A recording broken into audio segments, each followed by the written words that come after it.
ISKCON ଖଳିସାହିର ଚତୁର୍ଦ୍ଦଶ ବାର୍ଷିକୋତ୍ସବରେ ଯୋଗଦେଲେ ବିଧାୟକ। ଖଳିସାହି ଇସ୍କନ ପକ୍ଷରୁ ଭବ୍ୟ ମନ୍ଦିରଟିଏ ଇସ୍କନ ପକ୍ଷରୁ ନିର୍ମାଣ ପାଇଁ କର୍ତ୍ତୃପକ୍ଷଙ୍କୁ ଅନୁରୋଧ। 2 କୁଇଣ୍ଟାଲ ଫୁଲ ଏବଂ 108 ଭୋଗର ବନ୍ଦୋବସ୍ତ। ନୟାଗଡ଼ ଜିଲ୍ଲା ଖଣ୍ଡପଡ଼ା ବ୍ଲକ ଅଧୀନ ଖଳିସାହି ଗ୍ରାମରେ ଇସ୍କନର ଚତୁର୍ଦ୍ଦଶ ବାର୍ଷିକୋତ୍ସବ ରବିବାର ମହାସମାରୋହରେ ପାଳିତ ହୋଇଯାଇଛି। ଏହି ଅବସରରେ ଇସ୍କନ ଖଳିସାହିଠାରେ ଦିବସବ୍ୟାପୀ ବିଭିନ୍ନ କାର୍ଯ୍ୟକ୍ରମମାନ ଅନୁଷ୍ଠିତ ହୋଇଥିଲା। ଏହି କାର୍ଯ୍ୟରେ ବୃନ୍ଦାବନ ନିବାସୀ ପରମ ପୂଜ୍ୟ ଭକ୍ତି ଗୌରବ ନାରାୟଣ ସ୍ୱାମୀ ମହାରାଜ ଅତିଥି ରୂପେ ଯୋଗଦାନ କରିଥିଲେ। ଉତ୍ସବରେ ବିଭିନ୍ନ ଅଞ୍ଚଳର ଭକ୍ତମାନଙ୍କୁ ନେଇ ବିଶାଳ ନଗର କୀର୍ତ୍ତନ ଅନୁଷ୍ଠିତ ହୋଇଥିଲା। ତତ୍ପରେ ଭଗବାନ ଶ୍ରୀ ଜଗନ୍ନାଥଙ୍କର ପିତାର୍ଥେ 108 ଭୋଗର ବନ୍ଦୋବସ୍ତ କରାଯାଇଥିଲା।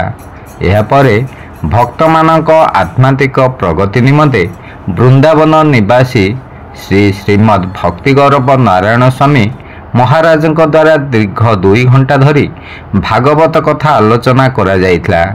ଏହାପରେ ବୋଲଗଡ଼ରୁ ଆଗତ ଭକ୍ତମାନଙ୍କୁ ନେଇ ଗୋଟିପୁଅ ନୃତ୍ୟ ଓ ଓଡ଼ିଶୀ ନୃତ୍ୟ ପରିବେଷଣ କରାଯାଇଥିଲା। ଏହାପରେ ସେହି ଆଧ୍ୟାତ୍ମିକ ପ୍ରଗତି ନିମନ୍ତେ ପ୍ରବଚନକୁ ଭିତ୍ତି କରି ମଧ୍ୟଖଣ୍ଡ ଓ ଖଳିସାହି ଭକ୍ତମାନଙ୍କୁ ନେଇ ଚିତ୍ରକେତୁ ବିଳାପ ନାମକ ଏକ ନାଟକ ପରିବେଷଣ କରାଯାଇଥିଲା। କାର୍ଯ୍ୟକ୍ରମରେ ସ୍ଥାନୀୟ ବିଧାୟକ ଇଞ୍ଜିନିୟର ଦୁଷ୍ମନ୍ତ କୁମାର ସ୍ୱାଇଁ ଯୋଗଦେଇ ଈଶ୍ୱରଙ୍କ ଆଶୀର୍ବାଦ ଭିକ୍ଷା କରିବା ସହିତ ସାଂସ୍କୃତିକ କାର୍ଯ୍ୟକ୍ରମରେ ଉପସ୍ଥିତ ସମସ୍ତ ଭକ୍ତମାନଙ୍କୁ ଶୁଭେଚ୍ଛା ଜଣାଇଥିଲେ। ଇସ୍କନ ଖଳିସାହିର ଭବ୍ୟ ମନ୍ଦିର ନିର୍ମାଣ ନିମନ୍ତେ ଇସ୍କନ ଖଳିସାହି କାର୍ଯ୍ୟକର୍ତ୍ତାଙ୍କୁ କହିଥିଲେ।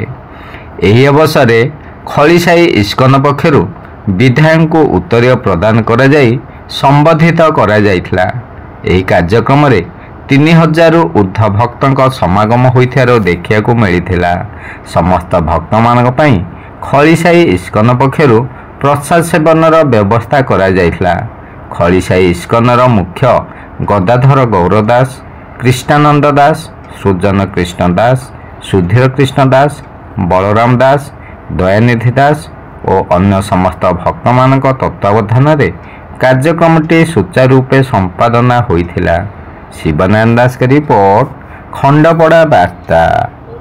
ଦୁନିଆରୁ କେମିତି ଆମେ ମୁକ୍ତି ପାଇବା, ଏଇ କଳିଯୁଗରୁ କେମିତି ଆମକୁ କେମିତି ମୁକ୍ତି ମିଳିବ, ଏଇ ସମସ୍ତ ଆମରି ମା ମାନେ ପ୍ରତ୍ୟେକ ରବିବାର ସନ୍ଧ୍ୟା ସମୟରେ ଆମରି ଆଶ୍ରମରେ ପ୍ରୋଗ୍ରାମ ଚାଲିଛି।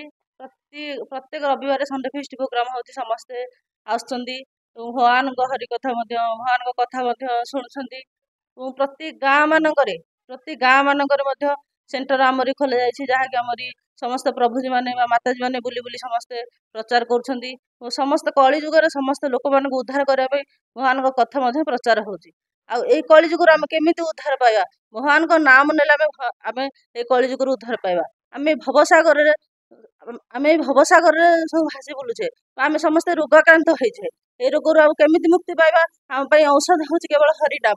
ଭଗବାନଙ୍କ ନାମ ବା ହରିନାମ ନେଲେ ଭଗବାନଙ୍କ କୀର୍ତ୍ତନ କଲେ ଆମେ ଭବସାଗରରୁ ମୁକ୍ତି ହେଇପାରିବା, ଯାହାକି ଆମର ଖଳିସାହିରେ ଇସ୍କନ ସେଣ୍ଟର ଖୋଲାଯାଇଛି।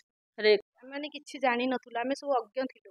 ଆଉ ଏଠାରେ ଗୋଟେ ଏମିତି ଇସ୍କନ ଗୋଟେ ସେଣ୍ଟର ଖୋଲିବାରୁ ସମସ୍ତେ ଆମେ ମାନେ ୟା ବିଷୟରେ ଜାଣିଲୁ, ହରି ଭଗବାନଙ୍କ ବିଷୟରେ ଜାଣିଲୁ, ପ୍ରକୃତ ଜ୍ଞାନ କ'ଣ ଆମେ ଜାଣିପାରିଲୁ। ପ୍ରକୃତରେ ଆମେ ମାନେ କିଛି ଜାଣିନଥିଲୁ, ଯୋଉଟାକି ଆମେ ଆଜି ଯାଏ ମାନେ ଇଏ ହେଇକି ଥିଲୁ। ଯେମିତି ଭୌତିକ ଲୋକମାନେ ଯେମିତି ସାଧାରଣ ଯେମିତି ଇଏ ରହନ୍ତି, ଆମେ ବି ଯେମିତି ହେଇକି ଥିଲୁ।